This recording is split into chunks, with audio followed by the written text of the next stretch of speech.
생후 15개월의 귀여운 말티즈 짱아. 오늘도 올 때 짱한테 얘기했었어요. 근데 이 눈빛을 주거든요. 왜 안 주지? 이런 눈빛으로 가족들마다 따라다니는 거예요. 가족이 엄마잖아요. 누나고 아빠고 있는데도 불구하고 해줄 수 없는 게. 다녀오겠습니다. 잘 부탁합니다. 짱아를 검사실에 들여보낸 엄마는 눈물부터 앞섭니다. 언제부턴가 뒷다리를 쩔뚝쩔뚝 제대로 걷지 못했다는 짱아. 괜찮겠지 싶어 놔둔 것이 이렇게 심해질 줄 몰랐는데요. 정확한 상태 확인을 위해 뒷다리 골반에서부터 무릎까지 엑스레이 검사가 이어졌습니다. 검사 결과 무릎뼈가 빠져있는 슬개골 탈구. 이미 다리뼈까지 심하게 휘었는데요. 말티즈나 푸들 같은 소형견들에겐 가장 흔한 질환 중 하나입니다. 짱아.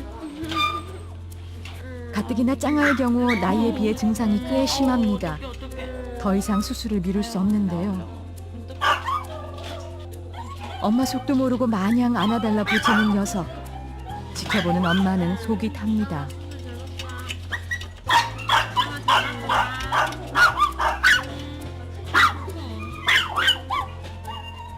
안심될 거라고 보여줬는데 더 마음이 아프네요. 엄마를 보고 더 긁고 주니까 잘 되겠죠. 그 시각 영문도 모른 채 짱아가 수술방으로 향합니다. 수술 도중 쇼크나 혈압이 떨어지는 사고를 예방하기 위해 충분한 수액 처치도 받았는데요. 자, 이제 마취 주사를 맞을 차례입니다. 사람들의 수면 내시경 검사에도 흔히 쓰이는 똑같은 주사제입니다. 아이고 잠아. 녀석 그새 한잠이 들었습니다. 잠든 짱아의 입을 벌려 본격적으로 수술을 위한 호흡 마취를 시작합니다. 혀를 당겨 기도를 열고 목 안쪽으로 기관지 튜브를 삽입하죠. 여기에 인공호흡기를 연결해 수술 중에도 안정적인 호흡을 유지할 수 있도록 도와줍니다. 누워요.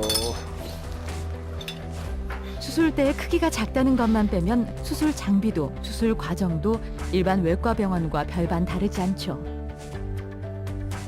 사람이든 동물이든 수술대 위에선 모두가 똑같은 환자입니다. 자, 수술 시작하겠습니다.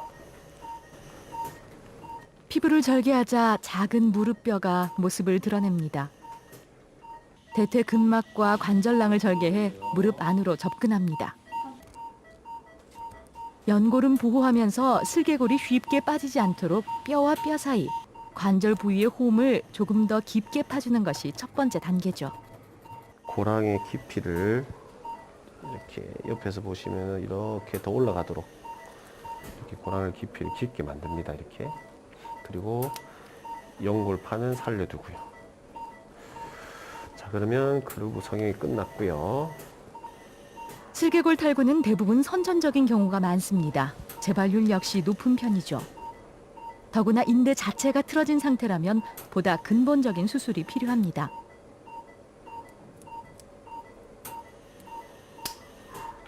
휘어버린 아래쪽 뼈를 잘라 제각도를 다시 맞춰줍니다. 퇴행성 관절염 환자들에게도 종종 시행되는 절골술과 같은 원리입니다. 피는 1.2mm 피 한번 줘보시겠어요? 인대와 무릎뼈가 제자리를 찾았다면 이제 그 상태 그대로 고정시킬 차례. 정형 드릴을 이용해 뼈에 작은 구멍을 낸 후 핀을 박아 단단히 고정합니다. 호흡마취 1시간 맥박 2.0, 심박 95입니다. 네. 심박수와 호흡수, 혈압의 산소 포화도, CO2 농도의 체온까지 체크해야 할 것들이 꽤나 많습니다. 핀을 박은 후에도 방향은 잘 맞는지, 무릎을 움직이는데 문제는 없는지 2중, 3중 꼼꼼한 확인이 필요하죠. 그렇게 무사히 70분간의 수술이 끝났습니다. 수술 마쳤고요. 특별히 걱정하실 건 없을 것 같고 드릴게요. 너무 힘내지 마세요. 맘졸이던 엄마의 얼굴에 고맙습니다. 그제 안도의 웃음이 번집니다. 그 사이 짱아가 마취해서 깨는 모양이네요. 작은 몸으로 쉽지 않았을 수술을 잘 견뎌낸 장한 녀석. 눈 떴다. 가자. 그지? 자지 마. 눈 떠. 계속 잘라 그래.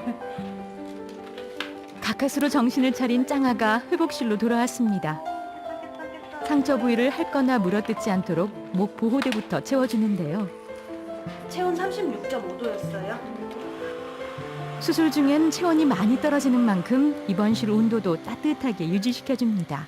지금 애기 마취 깨는 과정에서 조금 침 흘리는 게 있어가지고 닦고 나왔거든요. 연애하시면서도 애기 그럴 수가 있어요. 하지만 이 순간 짱아에게 제일 필요한 건 가족들의 따뜻한 위로. 이렇게 얼굴을 보는 것만으로 짱아도 엄마도 한결 마음이 놓입니다. 관심 가져주셔서 장아가 더 건강하게 수술이 잘 된 것 같아요. 알겠습니다. 고맙습니다. 짱아뿐 아니라 말티즈나 푸들 같은 소형견들, 특히 미끄러운 실내 바닥에서 생활하는 강아지들 대부분이 슬개골 탈구를 피해갈 수 없는데요. 평소 뒷다리를 들거나 잘 걷지 못한다면 반드시 체크하고 치료 시기를 놓치지 않는 것이 중요합니다. 첫 번째는 무릎 연골에 치명적인 손상이 오고 퇴행성 관절염이 옵니다. 두 번째는 구조적인 형태가 많이 변화돼서 다리에 뒤틀림 현상이 생기면서 다리가 나중에는 무릎이 펴지지가 않습니다. 그리고 세 번째는 무릎 안에 구성 인대 중에 아주 중요한 인대인 십자인대, 전방 십자인대가 있는데 그 전방 십자인대를 파열시키는 원인 중에 가장 많은 원인이 슬개골 탈구의 방치입니다. 십자인대가 파열되면요, 절대 건강했던 시절로 돌아갈 수는 없습니다. 이번 5일째, 다행히 상처도 잘 아물고 경과가 좋습니다. 이제 하루 이틀이면 엄마 품으로 돌아갈 수 있겠네요. 짱아야, 얼른 나으렴.